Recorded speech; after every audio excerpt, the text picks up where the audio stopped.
Apa yang membuat seseorang melakukan kejahatan? Apakah hukuman penjara benar-benar menyelesaikan masalah? Dan bagaimana sebenarnya ilmu kriminologi berperan dalam sistem peradilan pidana yang bisa kita miliki. Hari ini, kami dari kelompok 4 akan mengajak kalian semua memahami hubungan erat antara kriminologi dan sistem peradilan pidana. Ada dua pilar penting yang mencerminkan sistem keadilan di mata masyarakat. Mari kita kupas tuntas materi ini. Perkenalkan, nama saya Almendo Posiratu dengan NIM 2024-21581. Di saat ini, saya akan membahas tentang peran kriminologi dalam sistem peradilan pidana. Kriminologi adalah ilmu yang mempelajari kejahatan, pelaku, serta reaksi masyarakat. Ilmu ini menjadi dasar penting dalam memahami fenomena kejahatan. Sistem peradilan pidana terdiri dari kepolisian, kejaksaan, pengadilan, dan lembaga pemasyarakatan yang bekerja sama untuk menanggulangi kejahatan. Penerapan kriminologi membantu aparat hukum memahami faktor penyebab kejahatan, karakter pelaku, dan dampaknya bagi korban atau masyarakat. Tujuan penerapan kriminologi tidak hanya menindak pelaku secara represif, tetapi juga preventif dan rehabilitatif agar putusan lebih adil dan profesional. Di Indonesia, integrasi kriminologi masih menghadapi tantangan seperti keterbatasan SDM dan budaya hukum legalistik. Namun kesadaran untuk mengoptimalkannya terus berkembang. Harapannya, penerapan kriminologi dapat mewujudkan sistem peradilan pidana yang lebih efektif, humanis, dan menunjang HAM. Halo semuanya, perkenalkan saya Naya Nazarabia dengan NIM 2024-21643. Pada video kali ini kita akan membahas apa itu kriminologi. Kriminologi berasal dari dua kata, yaitu crime, kejahatan, dan logos, ilmu. Jadi kriminologi adalah ilmu yang mempelajari kejahatan, baik penyebabnya, pelakunya, dan cara masyarakat merespon kejahatan. Sebelum kita masuk pada pengertian kriminologi menurut para ahli, kita harus tahu dulu pengertian kejahatan dan penjahat. Pengertian kejahatan dibagi menjadi dua. Pengertian yuridis, yaitu kejahatan yang dirumuskan dalam peraturan perundang-undangan sebagai tindak pidana. Yang kedua, pengertian kriminologis. Setiap perbuatan yang bertentangan dengan kesusilaan atau moral masyarakat. Selanjutnya, pengertian penjahat.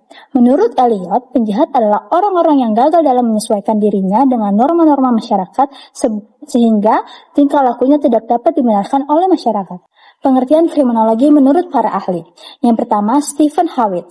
Howitt melihat kriminologi sebagai ilmu yang mempelajari faktor-faktor yang menyebabkan kriminalitas. Sederhananya, kenapa orang bisa melakukan kejahatan. Yang kedua, Wilhelm Sauer. Sauer mengatakan bahwa kriminologi mempelajari satu kejahatan individu dan kejahatan dalam suatu masyarakat atau budaya. Jadi fokusnya bukan hanya pada pelaku tetapi juga lingkungan sosialnya. Yang ketiga, Sutherland. Sutherland menyebutkan kriminologi sebagai ilmu yang mempelajari kejahatan sebagai gejala sosial. Ia membagi kriminologi menjadi 3 bagian, yaitu yang pertama, sosiologi hukum. Bagaimana sebuah perbuatan dianggap sebagai kejahatan. Yang kedua, etiologi kejahatan. Mencari penyebab terjadinya kejahatan. Dan yang ketiga, penologi. Mempelajari hukuman dan cara mencegah kejahatan. Yang keempat, pengertian menurut Mulyanto. Menurut Mulyanto, kriminologi mempelajari kejahatan, kelakuan buruk, dan orang yang melakukan perbuatan tersebut. Yang kelima, Bonger. Bonger meneliti kejahatan secara luas. Ia membagi kriminologi menjadi beberapa cabang seperti antropologi kriminal, mempelajari cara fisik pelaku. Yang kedua, kriminologi kriminal, melihat kejahatan dalam masyarakat. Dan yang ketiga, kriminologi mempelajari kejiwaan pelaku, serta penologi, perkembangan sistem hukuman. Jadi secara sederhana, kriminologi adalah ilmu tentang kejahatan, penyebabnya, pelakunya, dan bagaimana masyarakat mengatasinya. Saya Ezekiel Miroslav Tohatu dengan NIM 2024-21589. Di sini saya akan menjelaskan mengenai sejarah perkembangan kriminologi di Indonesia. Yang pertama itu ada zaman kuno. Zaman kuno itu di mana kejahatan belum dibahas secara ilmiah. Kemudian Juan Plato dan Aristoteles berpendapat bahwa kemiskinan dan kesengajaan sosial merupakan penyebab kejahatan. Kemudian, hukuman bertujuan untuk mencegah kejahatan bukan sekedar membalas. Yang kedua itu ada abad pertengahan. Di abad pertengahan ini, perhatian terhadap kriminologi masih terbatas. Pendapat Thomas Aquinas, kemiskinan mendorong semua orang untuk mencuri. Yang ketiga, awal zaman modern abad ke-16, di mana abad ini kriminologi mulai berkembang secara lebih jelas. Pendapat Thomas More menentang hukuman yang terlalu keras, kejahatan berkurang jika kesejahteraan masyarakat diperbaiki. Yang keempat, abad ke-18, di mana lahirnya gagasan hak asasi manusia dalam hukum pidana. Di dalam abad ke-18 ini ada 3 tokoh penting. Yang pertama Montesquieu yang menolak hukum sewenang-wenang. Yang kedua Rousseau dan Voltaire yang dimana mereka membela keadilan bagi terdakwa. Yang kelima abad ke-19 di mana prinsip persamaan di depan hukum itu ditegaskan. Kemudian muncul pemikiran kejahatan dipengaruhi oleh lingkungan sosial yang dipendapat oleh R. Owen. Kemudian orang gila dipisahkan dari penjahat biasa. Itu di mana ilmu psikitari mulai berkembang. Perkenalkan, nama saya Rahmat Farin Hasan dengan NIM 2024-21585. Di sini kita membahas tentang aliran-aliran dalam kriminologi. Aliran yang pertama, aliran klasik, yang dimana memiliki 3 poin inti. Yang pertama, berangkat dari pandangan bahwa manusia adalah makhluk rasional yang bisa memilih antara baik dan buruk. Yang kedua, kejahatan dipahami sebagai pelanggaran hukum semata. Yang ketiga, solusi meningkatkan kecerdasan dan pendirian agar manusia mampu mengontrol dirinya. Kita lanjut ke aliran neoklasik. Masih mengakui kehendak bebas seperti aliran klasik, tetapi memberikan pengecualian. Anak di bawah umur 7 tahun dan orang dengan gangguan mental tidak dapat bertanggung jawab penuh. Ciri-ciri penting: yang pertama, kehendak bebas tetap diakui. Yang kedua, ada keadaan yang memperingati hukuman. Yang ketiga, tanggung jawab pidana bisa sebagian. Yang keempat, keterangan ahli digunakan untuk menilai tanggung jawab. Kita lanjut ke aliran ketiga, yaitu aliran positifisme. Menjelaskan kejahatan dengan pendekatan ilmiah, terdiri dari yang pertama, determinisme biologis. Perilaku dipengaruhi faktor bawaan. Yang kedua, determinisme kultural. Perilaku dipengaruhi lingkungan sosial budaya. Diperoleh Cesare Romoloso. Yang kedua, fokus mencari sebab kejahatan melalui ciri fisik, sosial, dan budaya pelaku.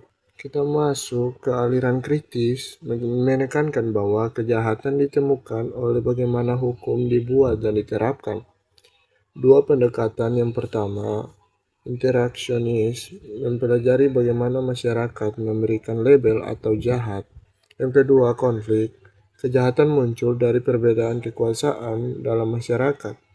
Yang kelima, aliran social defense. Terbagi menjadi 3 poin inti. Yang pertama, menilai adanya pergeseran nilai dalam studi kriminologi. Yang kedua, penjahat dipandang bukan sekedar objek hukum, tetapi manusia yang tetap memiliki martabat. Yang ketiga, lebih pragmatis namun tetap menghargai nilai moral dalam perlakuan terhadap pelaku kejahatan. Di sini juga saya akan menjelaskan mengenai ruang lingkup kriminologi, di mana pengertian ruang lingkup itu, kriminologi mempelajari kejahatan sebagai fenomena sosial, termasuk perilaku, korban, dan reaksi masyarakat. Kemudian menganalisis faktor penyebab kejahatan, pola kejahatan, serta efektivitas sistem peradilan pidana. Ruang lingkup menurut Walter Reckless, di mana ada 10 poin penting. Yang pertama itu cara kejahatan dilaporkan dan bagaimana aparat menanggapinya. Yang kedua, perkembangan hukum pidana dan hubungan dengan ekonomi, politik, dan masyarakat. Yang ketiga itu studi tentang pelaku kejahatan dibandingkan dengan bukan pelaku. Yang keempat, analisis daerah atau wilayah dan tingkat kejahatannya. Yang kelima, penjelasan faktor penyebab kejahatan dan teori-teorinya. Keenam, kajian kejahatan yang khusus atau modern. Yang ketujuh itu studi masalah yang terkait kejahatan, di mana contohnya narkoba, alkohol, pelacuran, gelandangan, pengemis, dan lain-lain. Yang kedelapan, menilai efektivitas aturan hukum dan penegak hukum. Yang kesembilan, menganalisis manfaat lembaga penanggulangan kejahatan. yang dimana itu polisi, pengadilan, dan penjara. Yang ke-10, mempelajari usaha-usaha pencegahan kejahatan. Kemudian juga ada ruang lingkup menurut Sutherland pada 3 bidang utama. Yang pertama itu sosiologi hukum, di mana sosiologi hukum ini mempelajari bagaimana hukum dibentuk dalam kondisi sosial yang mempengaruhi hukum, serta peran hukum dalam melindungi masyarakat. Yang kedua itu ada etiologi kriminal. Etiologi kriminal ini menganalisis sebab-sebab kejahatan secara ilmiah, karena hukum saja tidak cukup mencegah kejahatan. Yang ketiga itu penologi, di mana penologi ini mempelajari penghukuman. Mempelajari hukuman, contohnya sejarah, teori hukuman, pelaksanaan hukuman, serta upaya pengadilan kejahatan.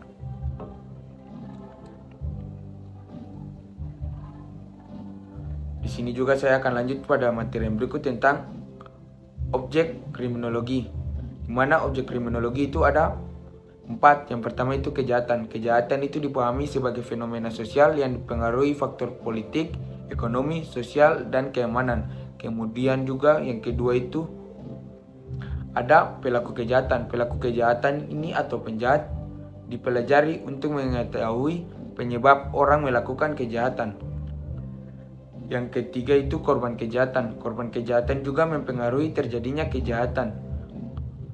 Dan korban kejahatan ini fokus pada hubungan pelaku atau korban dan bagaimana korban berkontribusi atau terdampak dalam suatu kejahatan. Yang terakhir atau yang keempat itu reaksi masyarakat, di mana reaksi masyarakat ini mempelajari bagaimana masyarakat merespon kejahatan dari pelaku. Saya ingin memperkenalkan nama saya atas nama Rembi Darle, NIM 2024-21606, yang ingin memaparkan sedikit teori-teori kriminologi yang relevan dengan sistem peradilan pidana. Yang pertama, strain teori. Teori ini dikembangkan oleh Robert K. Merton, menyatakan bahwa kejahatan terjadi ketika individu merasakan tekanan, strain atau ketidakmampuan mencapai tujuan sosial, seperti keberhasilan ekonomi, status, dan pengakuan lewat cara yang sah. Tekanan ini bisa muncul karena kemiskinan, ketidakadilan, setidaknya peluang pendidikan atau pekerjaan, diskriminasi. Implikasi bagi sistem peradilan pidana memungkinkan hakim membuat kebijakan dan praktis hukum mempertimbangkan latar sosial ekonomi sebagai faktor penyebab kejahatan, bukan semata moralitas individu. Hal ini bisa relevan dengan mempertimbangkan faktor peringatan, rehabilitas, atau kebijakan pencegahan kejahatan berbasis sosial. Sebagaimana disebut dalam studi penerapan teori-teori kriminologi di Indonesia, teori ini menegakkan bahwa keterkaitan social bond secara seperti hubungan dengan keluarga, psikolog, komunitas, dan komitmen terhadap norma sosial dan norma mampu menahan kecenderungan melakukan kejahatan. Oke, lanjut. Ketika ikatan tersebut lemah, risiko deviasi dan kriminalitas meningkat. Varian law self-control teori menyorot bahwa individu dengan kontrol diri rendah, impulsif, tidak peka terhadap orang lain, orientasi jangka pendek, lebih rentan melakukan tindakan kriminal. Sebuah karakteristik yang dianggap terbentuk sejak masa ke-anak-anak lewat pola asuh. Yang kedua, labelity teori perubahan. Teori ini berkembang pada tahun 1960-an, diperkenalkan oleh tokoh seperti Howard Becker dan Edwin Lemmer. Intinya, ketika seorang diberi label penjahat atau penyimpangan oleh masyarakat atau sistem hukum, misalnya lewat vonis, stigma, diskriminasi, individu tersebut bisa internalisasi identitas itu dan terus melakukan perilaku menyimpang. Labeling bisa menyebabkan marginalisasi, penolakan oleh masyarakat yang normal. Kemudian saya lanjut, dan pendorongan individu berkembang dengan lingkungan kriminal. Lanjut lagi, implikasi bagi sistem peradilan pidana di Indonesia, yakni berbicara tentang pentingnya memperhatikan konsekuensi sosial dari vonis atau pelebahan, khususnya untuk rehabilitas dan reintegrasi pelaku. Kebijakan yang terlalu stigmatis bisa memperparah kriminalitas jangka panjang. Sebaliknya, pendekatan restoratif,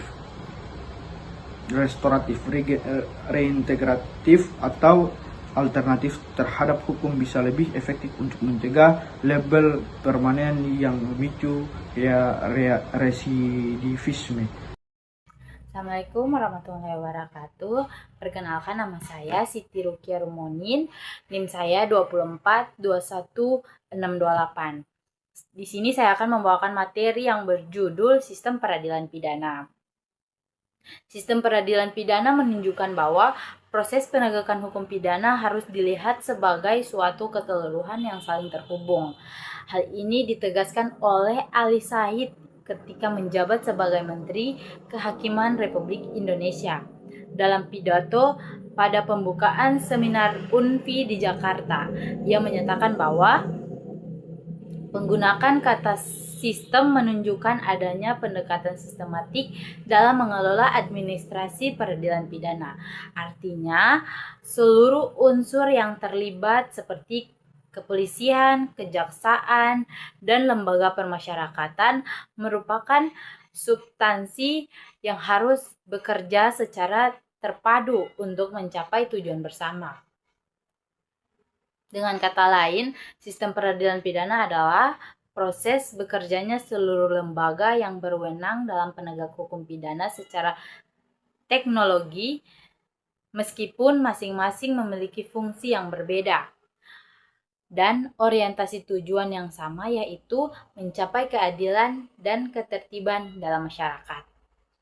Selain itu, Alan Carver mengasahkan bahwa suatu sistem harus menunjukkan konsisten dari 3 elemen, yaitu yang pertama adalah struktur lembaga-lembaga yang membentuk sistem. Yang kedua yaitu fungsi, peran, dan tugas dari masing-masing lembaga. Dan yang ketiga adalah tujuan dan hasil yang ingin dicapai. Materi selanjutnya yaitu Criminal Control Model. Model Criminal Control memandang bahwa sistem peradilan pidana adalah jaminan utama bagi ketertiban umum. Fokus utamanya adalah efisiensi yang mencakup 3 poin, yaitu kecepatan dalam menganalisis kasus, dan yang kedua yaitu ketepatan dalam menangkap dan menindas pelaku, dan yang ketiga yaitu efisiensi administrasi dalam proses penegakan hukum. Model ini bersifat positif, yaitu menekankan penggunaan otoritas formal dalam setiap aspek peradilan pidana. Di sini kekuasaan legislatif memiliki peran yang sangat dominan dalam membentuk bagaimana sistem berjalan.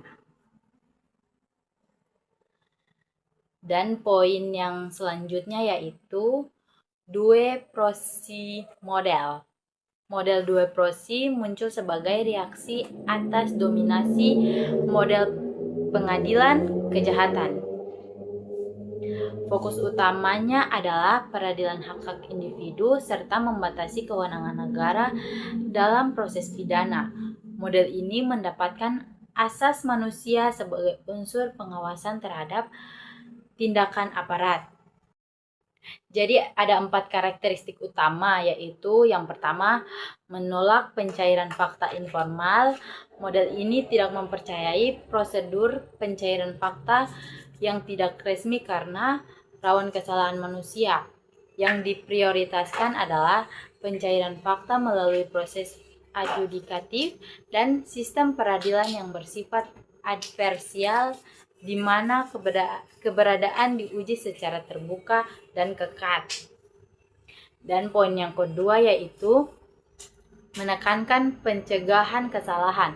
Tujuan utamanya adalah mencegah dan menghilangkan kemungkinan kesalahan dalam proses peradilan sehingga hak tersangka benar-benar terlindungi. Dan poin yang ketiga yaitu membatasi kekuasaan negara. Model ini berasumsi bahwa kekuasaan formal harus dibatasi secara ketat, karena hilangnya kebebasan seseorang merupakan bentuk permasalahan hak asasi yang hanya boleh dilakukan berdasarkan prosedur hukum yang benar. Dan poin yang terakhir yaitu menunjukkan permasalahan di depan hukum. Model ini berpijak pada nilai-nilai kekuasaan Seseorang hanya dianggap bersalah jika kesalahannya ditetapkan melalui proses hukum yang sah secara prosedural.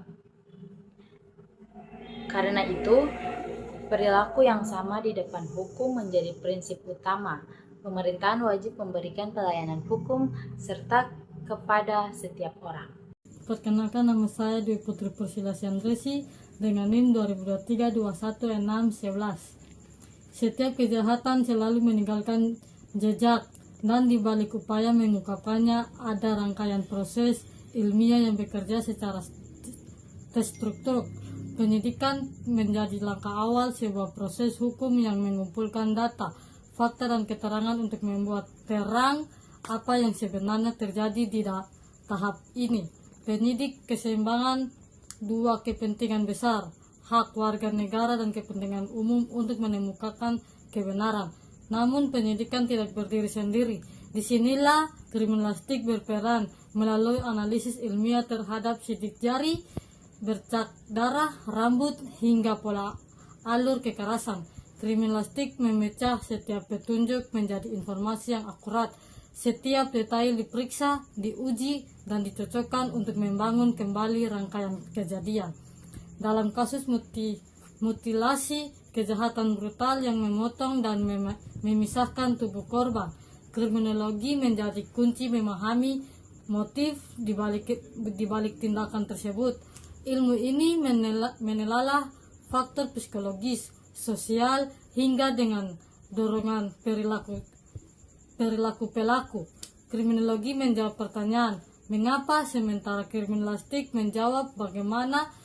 Ketika keduanya dipadukan dalam proses penyidikan, rahasia dari tindak kejahatan paling kejam sekalipun akhirnya terbuka. Disinilah ilmu, ketelitan, dan keadilan bekerja berdampingan untuk mengungkapkan kebenarannya. Perkenalkan, nama saya Muhammad Jailani Lisi dengan NIM 2024211615. Jadi di sini saya akan menjelaskan tentang kriminologi dalam tahap penyidikan. Kriminologi dalam tahap penyidikan terbagi atas beberapa poin.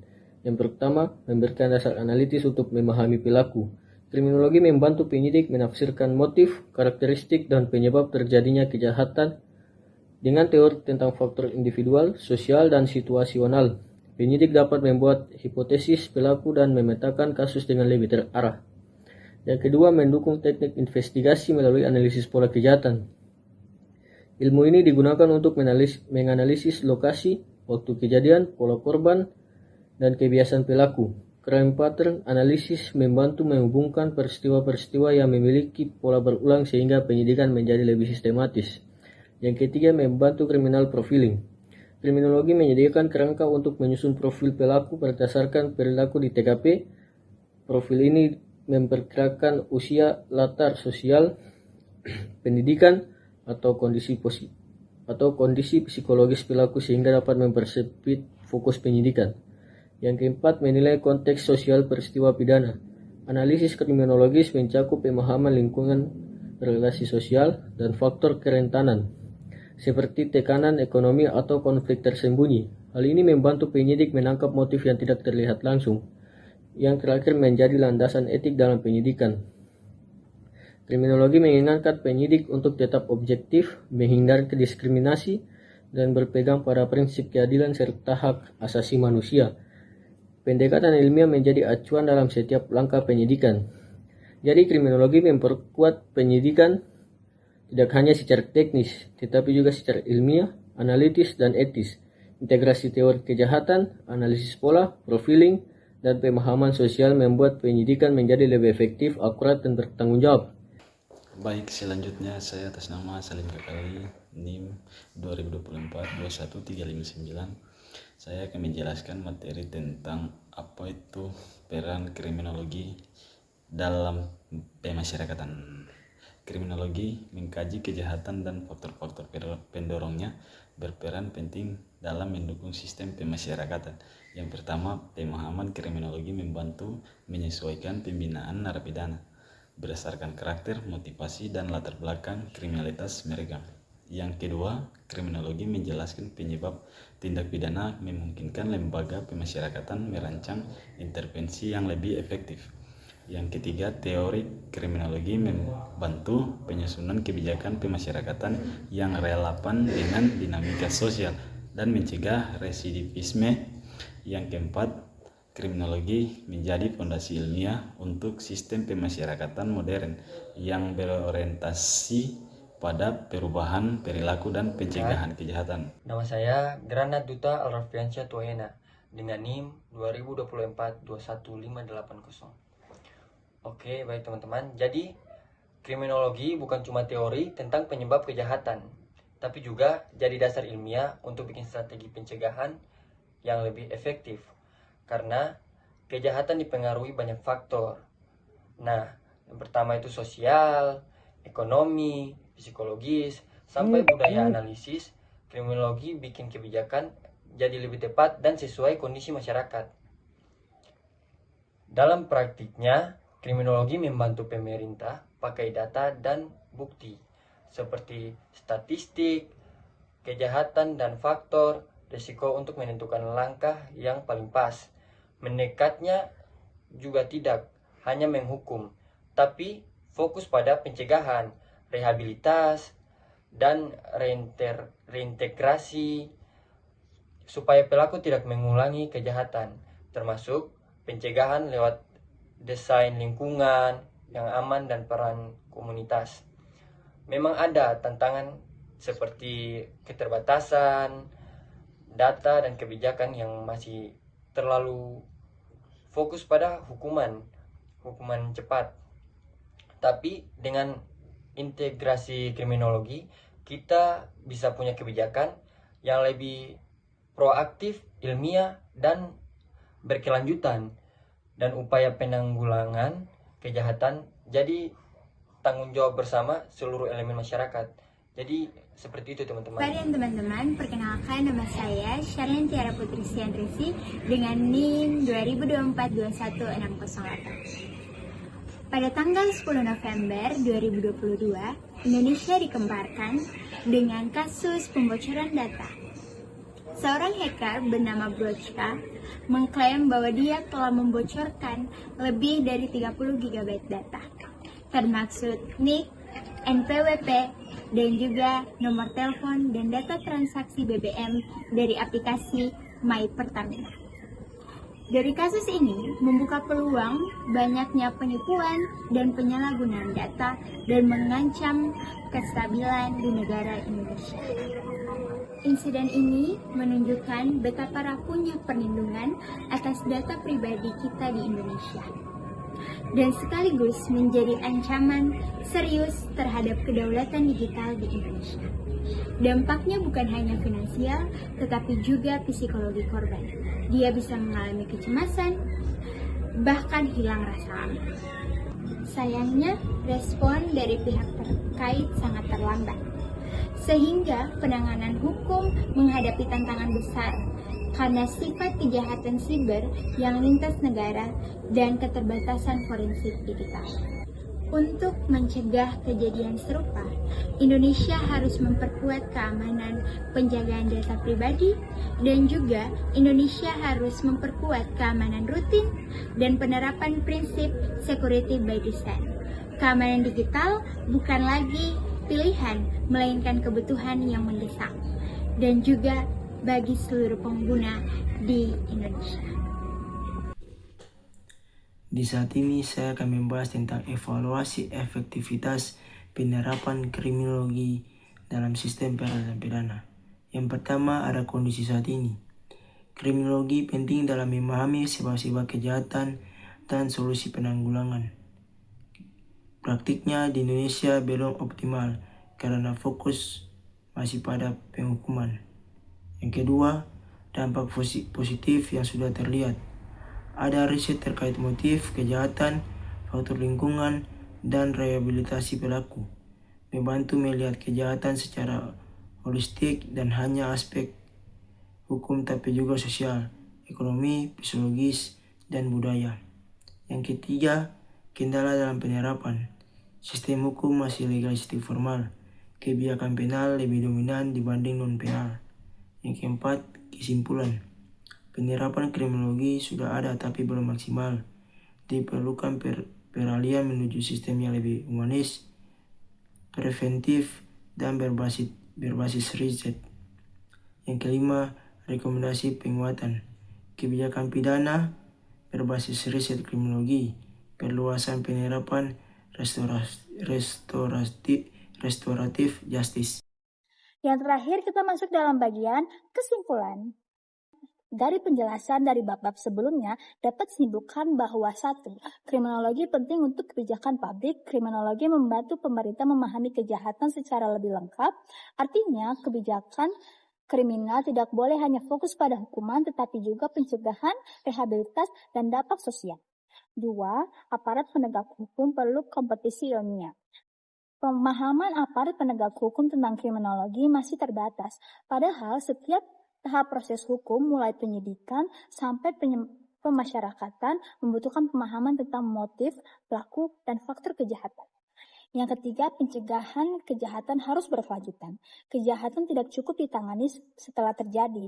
Diperlukannya upaya preventif berbasis riset, edukasi masyarakat, dan memperdayaan dan penguatan kontrol sosial. Pendekatan ini jauh lebih efektif daripada hanya mengandalkan hukuman. Yang keempat, permasyarakatan harus berorientasi rehabilitas. Program pembinaan bagi narapidana perlu disesuaikan dengan kebutuhan fisiologi dan sosial mereka. Dengan pendekatan kriminologi, proses rehabilitas menjadi lebih tepat sasaran dan mengurangi risiko residivisme. Yang kelima, kriminologi relevan untuk kejahatan cyber. Kasus seperti kejahatan digital metamfetamina menunjukkan bahwa kejahatan cyber membutuhkan analisis kriminologi yang modern. Perlindungan data dan kemampuan forensik digital harus ditingkatkan untuk menghadapi ancaman baru ini. Dan yang terakhir, koordinasi antar sistem peradilan sangat dibutuhkan. Sistem peradilan pidana tidak akan efektif tanpa kerjasama antar kepolisian, kejaksaan, pengadilan, advokat, dan lembaga permasyarakatan. Koordinasi yang baik akan membuat penerapan kriminologi berjalan lebih maksimal.